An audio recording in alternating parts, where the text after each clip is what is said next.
শিক্ষামন্ত্ৰী মহোদয়,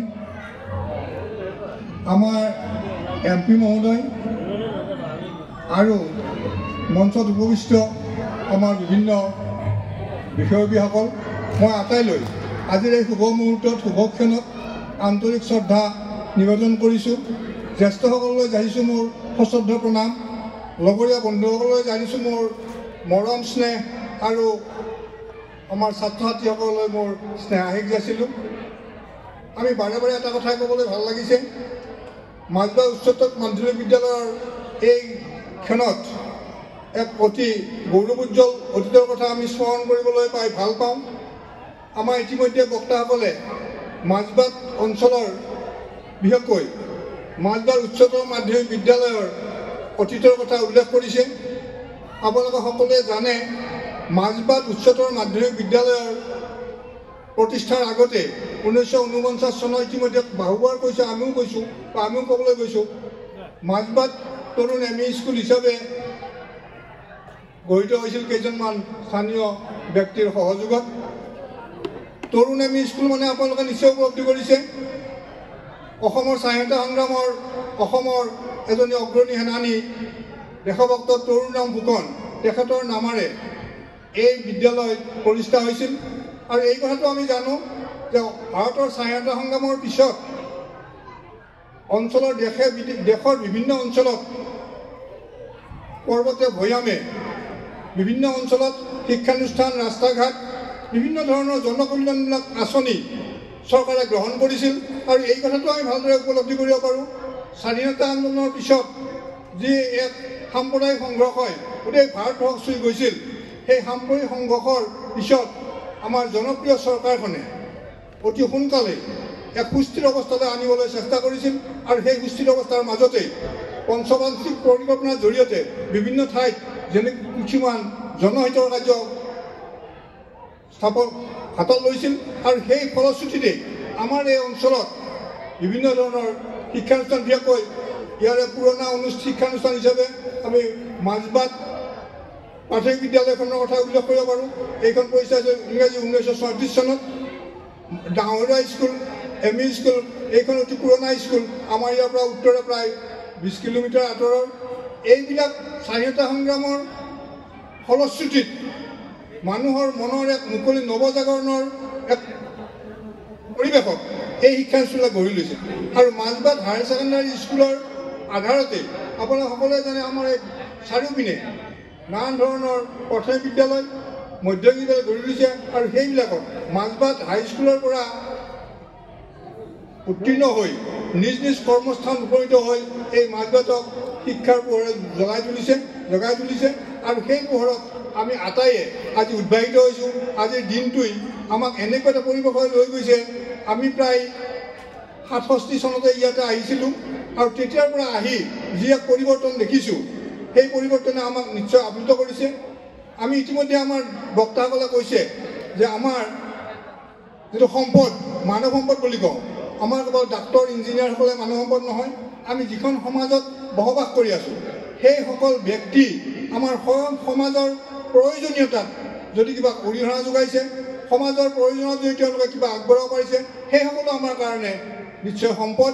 আৰু সেইফালৰ পৰা আমি এই সমাজখনৰ লগত জড়িত হৈ থকা প্ৰতিজন ব্যক্তিয়েই অনুষ্ঠানখনৰ লগতে হওক বা আন দিশতেই হওক সমাজৰ প্ৰয়োজনীয়তাৰ ক্ষেত্ৰত আগবঢ়োৱা তেওঁলোকৰ দিহা পৰামৰ্শ, সহায় সহযোগিতা, কায়িকভাৱে হওক, এই সকলোকে মই আন্তৰিকতাৰে শ্ৰদ্ধা জনাইছোঁ। তেওঁলোকৰ অৱদানক আমি স্বীকৃতি দিছোঁ। আৰু তাৰ ফলস্বৰূপে আমি এখন সুন্দৰ মাজবাট আজি উপলব্ধি কৰিব পাৰিছোঁ। যোৱাকালি আমাৰ প্ৰাক্তন ছাত্ৰ ছাত্ৰীসকলে যেনেধৰণৰ এক উৎসাহজনক বক্তব্যৰে আমাৰ শিক্ষকসকলক, মাজবাটৰ ৰাইজক উৎসাহিত কৰিছে, সেই উৎসাহে নিশ্চয় আমাৰ এই অঞ্চলৰ পৰৱৰ্তী দিনত আমি যেতিয়া শতবাৰ্ষিকীলৈ আগবাঢ়ি যাম, চেণ্ট্ৰেললৈ আগবাঢ়ি যাম, আমি এক মুক্ত মন লৈ আগবাঢ়ি যাম। আৰু সেইটোৱে আমাক এই অঞ্চলটোক অধিক অগ্ৰগতিৰ ক্ষেত্ৰত আগবঢ়াত সহায় কৰিছে। আমাৰ শিক্ষামন্ত্ৰী মহোদয়ে ইতিমধ্যে কৈছে যে নতুন শিক্ষানীতিয়ে আমাক এক নতুন যুগান্তৰলৈ লৈ যাব।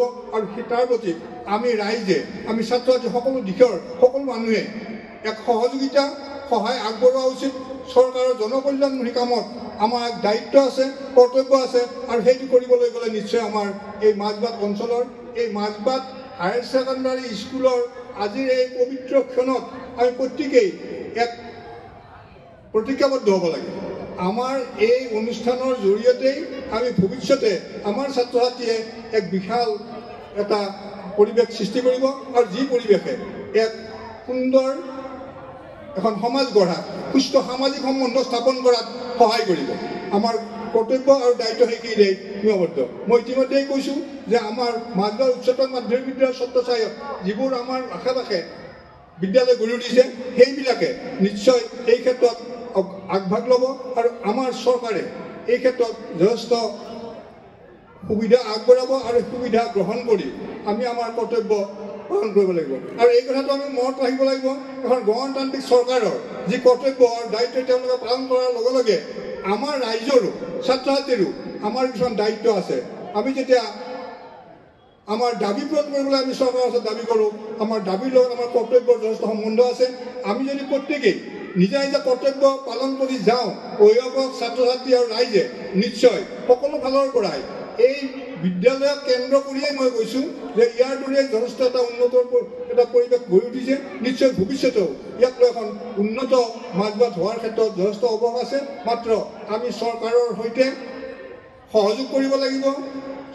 চৰকাৰৰ যিবিলাক জনকল্যাণমুখী কাম আছে সেইবিলাকত আমাৰ যিখিনি কৰণীয়, ৰাইজৰ যিখিনি কৰণীয়, ছাত্ৰ ছাত্ৰীৰ যিখিনি কৰণীয়, আমাৰ শিক্ষক শিক্ষয়িত্ৰীৰ যিবিলাক কৰণীয়, এই গোটেইখিনি আমি কৰিব লাগিব।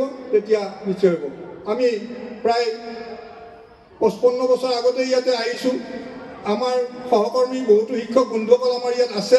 তেওঁলোকৰ যথেষ্ট ত্যাগ স্বীকাৰৰ ফলত নিশ্চয় এই বিদ্যালয়খনে এক নতুন পৰিৱেশ সৃষ্টি কৰিব পাৰিছে।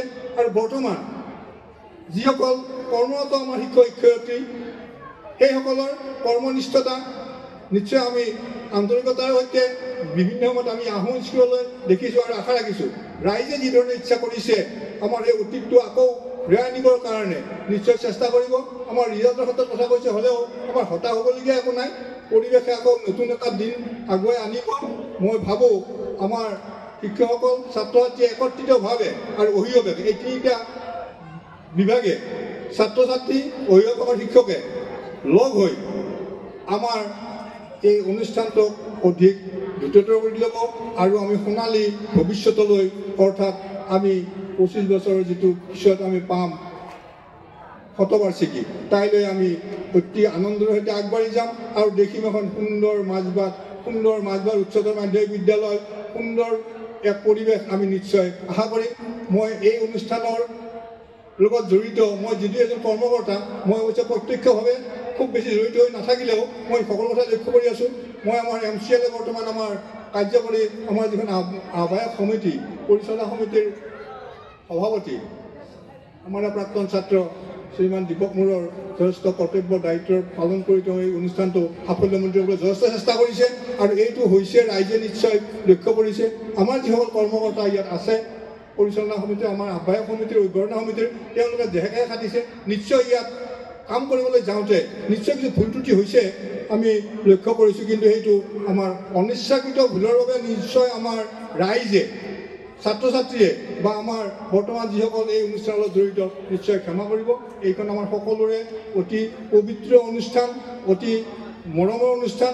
এই অনুষ্ঠানৰ মংগলৰ কাৰণে আমি দেহেকাহে খাটাটো উচিত আৰু এইখিনি কৈ সকলোলৈ আমাৰ ফালৰ পৰা আন্তৰিক ধন্যবাদ, মৰম স্নেহ আৰু শুভাশীষ জনাই মোৰ এই চমু বক্তব্যৰ সামৰণি মাৰিছোঁ। মোৰ সমস্যা হৈছে কি, হঠাতে মোক ক'বলৈ দিয়াৰ কাৰণে মই অকণমান সমস্যাত পৰিছোঁ। যা হওক, ক'বলৈ চেষ্টা কৰিছোঁ। নিশ্চয় ভুল ত্ৰুটিৰ মাজে যিখিনি কৈছোঁ সেইখিনি যদি কিবা ত্ৰুটি ৰৈ গৈছে, নিশ্চয় ৰৈছেই, মই ধৰি লৈছোঁ। তাৰ কাৰণে মই সকলোকে ক্ষমা খুজি মোৰ বক্তব্যৰ সামৰণি মাৰিছোঁ। নমস্কাৰ। জয় আই অসম, জয়তু মাজবাট উচ্চতৰ মাধ্যমিক বিদ্যালয়।